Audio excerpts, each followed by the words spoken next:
የግብፁ ፕሬዝዳንት አብዱል ፈታህ አልሲሲ ከጅቡቲ አቻቸው ኦማር ጌሌ ጋር ተገናኝተው በቀይ ባህርና በሌሎች አካባቢ ጉዳዮች ላይ ተወያይተዋል።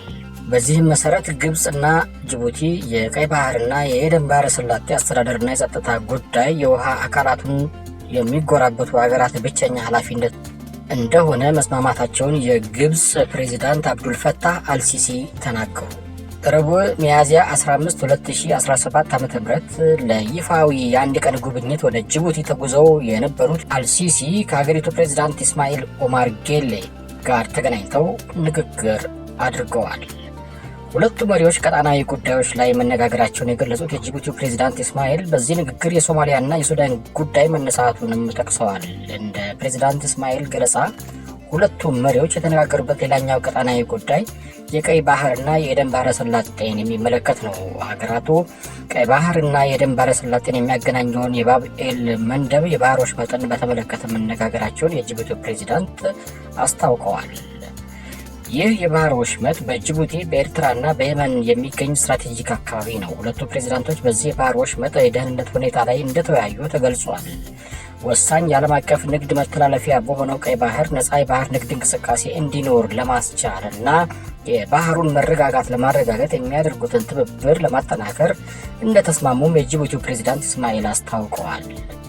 የግብፅ ፕሬዝዳንት አብዱል ፈታህ አልሲሲ በበኩላቸው ባደረጉት ንግግር አፍሪካ ቀንድና የቀይ ባህር ቀጣና ወቅታዊ ሁኔታን በተመለከተ ከጅቡቲው ፕሬዝዳንት ጋር ሰፊ ውይይት ማድረጋቸውን ገልጸዋል። ሁለቱ ሀገራት በቀይ ባህር ላይ የሚያጋጥሟቸውን የጋራ ተግዳሮቶች በተመለከተም ንግግር መደረጉ ተጠቅሷል። ፕሬዝዳንት አልሲሲ በንግግራቸው በወሳኝ ዓለም አቀፍ የንግድ መስመሮች ላይ የሚቃጣል ማንኛውም የደህንነትና በነፃነት የሚጓዝ አደጋዎችን በማያሻማ ሁኔታ እንደምንቃወም አረጋግጠናል ሲሉ ከጅቡቲው ፕሬዝዳንት ጋር የተስማሙበትን ነጥብ አንስተዋል። በተጨማሪም ለቀጣናዊ ደህንነት መርሆች እና መሰረቶች ለመገዛት አስፈላጊነት በተመለከተ መግባባት ላይ እንደደረሱ ፕሬዝዳንቱ ተናግረዋል።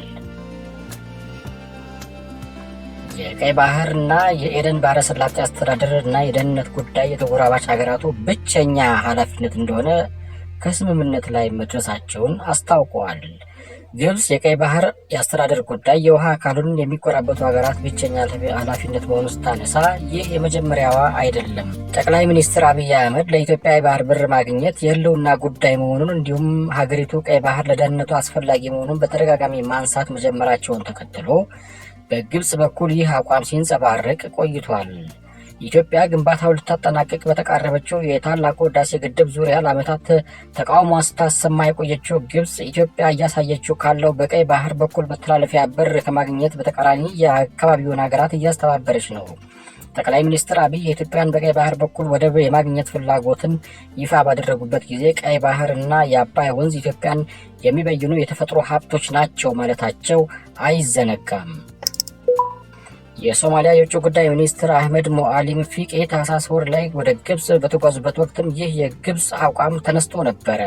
የግብፅ የውጭ ጉዳይ ሚኒስትር ባድር አብደላቲ ባደረጉት ንግግር ቀይ ባህርን ሊጠቀሙ የሚገባቸው ተጎራባች ሀገራት ብቻ እንደሆነና ሌላ አካል ወደ ቀይ ባህር እንዲገባ ሊፈቀድለት እንደማይገባ ተናግረው ነበር። ባለፈው መጋቢት ወር ላይ የኤርትራው የውጭ ጉዳይ ሚኒስትር ኦስማን ሳልህ ወደ ግብፅ ተጉዘው ከፕሬዝዳንት አልሲሲ ጋር በተነጋገሩበት ወቅትም በተመሳሳይ የቀይ ባህር የአስተዳደርና የደህንነት ጉዳይ የተጎራባቾቹ ሀገራት ብቸኛ ሚና እንደሆነ መስማማታቸው ተገልጾ ነበረ። ኢትዮጵያ የባህር በር የማግኘት ፍላጎቷን ለማሳካት ሶማሊያ እንደ ራሷ ግዛት ከምትቆጥራት ሶማሌላንድ ጋር ታህሳስ 2016 ዓ.ም ስምምነት ላይ ደርሳ የነበረ ቢሆንም ስምምነቱ ተግባራዊ ሳይሆን ቀርቷል። ከሶማሌላንድ ጋር የነበረው ስምምነት ኢትዮጵያ የባህር ጦር ሰፈር እና ወደብ እንድታገኝ የሚያስችል እንደሆነ ገልጾ ነበር። ከዚህ በኋላ ኢትዮጵያ በቱርክ አሸማጋይነት ከሶማሊያ ጋር የወደብ ተጠቃሚነት ለማግኘት የሚያስችል ስምምነት ላይ ቢደርሱም ሞቃዲሾ ለኢትዮጵያ የባህር ኃይል ጦር ሰፈር እንደማትሰጥ ገልጻለች ይላል የቢቢሲ ዘገባ።